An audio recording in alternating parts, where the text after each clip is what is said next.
For me, attending residential school was difficult. I went into a sea of brown, brown skin, brown hair, brown eyes.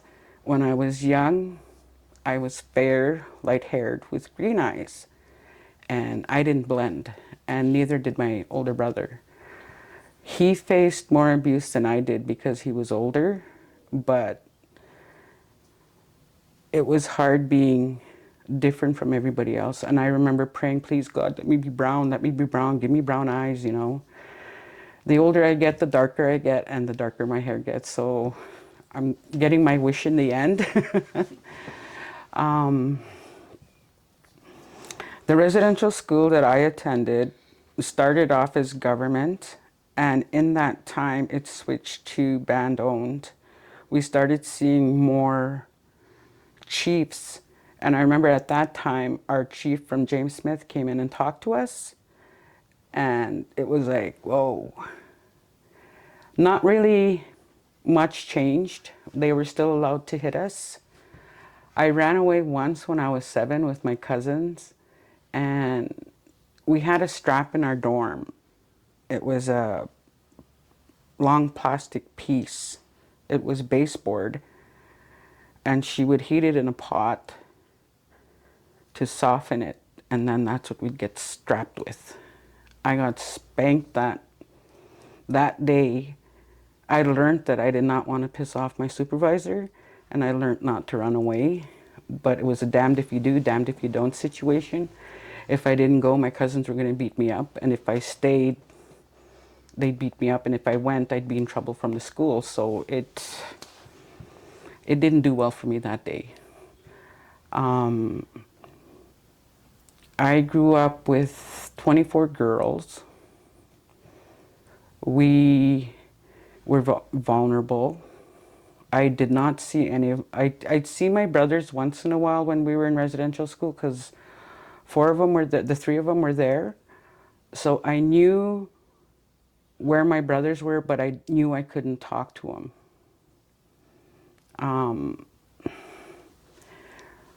When I was 8, the sexual abuse started.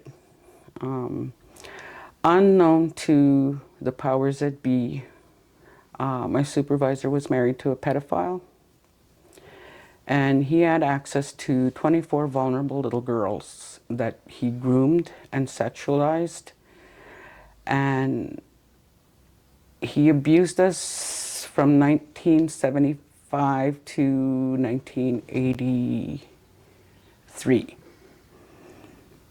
The abuse for me didn't start until I was 8, and it ended when I left residential school. And the whole kit and caboodle, forced sexual intercourse, oral copulation, fondling with clothes, fondling without clothes, digital penetration, penile penetration, a whole wide range. And it's fact because as adults we decided to charge our abuser because Canada doesn't have a statute of limitations on sex crimes. So we were able to bring our story forward, and we charged our abuser, and he got found guilty on all of them for except 4 counts. And there was, at the preliminary hearing, there was 19 of us that we grew up together. When it came down to QB, there was 12 of us. And we all remembered each other. It was like a reunion when we saw each other, and it was like we were those little girls again, because really in all actuality none of our physical looks had changed all that much from when we were kids. So it was just like, hey. And it helped build a sisterhood with all of us. And our abuser was found guilty. He was white. He should have served 51 years, but he got 5, and he was out in 3.5. And we were not notified. We were not Nobody told us that he was released and out into the public. And I was the first one that ran into him when he was released, and I thought it was just my mind playing tricks on me. No, no, no, that's not real. You know, it's the time of year that you're triggered, blah, blah, blah. But it turned out that was actually him. As a group, we decided to take civil action against the government of Canada because we were placed in their care. And Canada tried to get away and say, no, he's not an employee. But he lived in our dorm. He lived in our dorm. He had access to us at all times.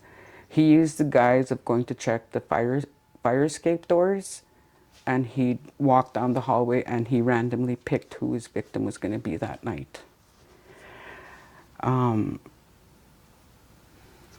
The civil part was very, very emotionally draining. Government's lawyers, I think we were one of the first ones that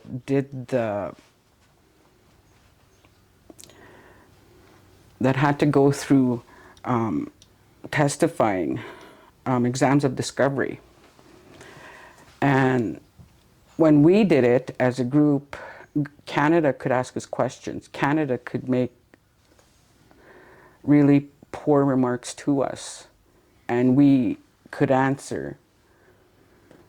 And it was so frustrating to have somebody look at you and say, oh, that's just pie in the sky stuff. Who knows what you could have done? We had to tell them what we thought we were going to be growing up, who we wanted to be, what we wanted to become. And we also had to prove how the abuse that we went through impacted our lives. And they couldn't get away from the fact that it was fact, because we had proven it beyond a reasonable doubt in a court of law. So they couldn't deny that it happened, but they tried to get around by saying, oh, well, he was an employee. But no, he lived there and he had access to us, was the point that our lawyer had to make and fight. And when was that case? In 1995. And you can look it up. It's George Albert Zimmerman in the Prince Albert Daily Herald. It's there. He was white. We were Native. And we often talked about how if the tables were turned and we were white and he was brown, you know, he'd probably still be in jail. So justice is not blind, and justice is not fair, and justice isn't justice. One of the hardest things that I had to do was face him, because in my mind he was 10 feet tall and a monster. When I first bumped into him in court, I was frozen to the spot, and I just looked and I was like, holy shit, that's him. And my husband and my support people were pushing on me, and I'm like, I can't move, I can't move. And I said, it's him, it's him. And then I looked at him and I'm like, shit, I could take him in a fight. He wasn't 10 feet tall and bulletproof anymore, so that's where I got my strength from to tell my story. Because to sit there and watch him, he told his wife that we were liars, that he wasn't capable of something like that. He tried intimidating me through looks, and I looked at the judge. I said, can you please tell him to sit quiet, because it's starting to bother me. And he said, do you need a break? I said, yeah. So we took a break, and then I come back and I asked the judge again to get him to sit quiet and not to say anything. And he drove that point home to him. It was really hard living my deepest, darkest secret in a very public way. And I also had to trust a jury to make the right decision. It was a pretty good mix of people, and I think they did what they could to the best of their ability. He didn't have an easy time in jail. Most of the girls had family waiting. I was the only one that didn't have family, and I'm like, shit. Can you tell your cousin to give him a few shots for me, you know? Because when he got to the pen, there was people waiting for him. Even when he was put up in remand at the correctional center, you know, people were waiting for him. He was in protective custody for a year, and after that year was up, he had no choice but to go into general pop, and he paid dearly. And when he was sentenced, I remember looking at him and saying, for every night I laid in wake in fear of you, you're going to feel that tenfold. You are not going to have peace where you're going. And that's all I said to him. And I thought once I got through the criminal process and I was going to be okay. You know, I had closure. All it did was rip open everything, all the rage. At that time, I was drinking. I used alcohol as an escape. And I thought, oh, I'm going to be a good mom now. I'm going to love my kids. Parenting was very, very hard for me. My grandma was very hands-off, and she was very rigid. She did believe in physical punishment, so we did get a swat every now and again. Our parents were pretty much the same way. My parents were. My dad was very authoritarian, and so was my mom.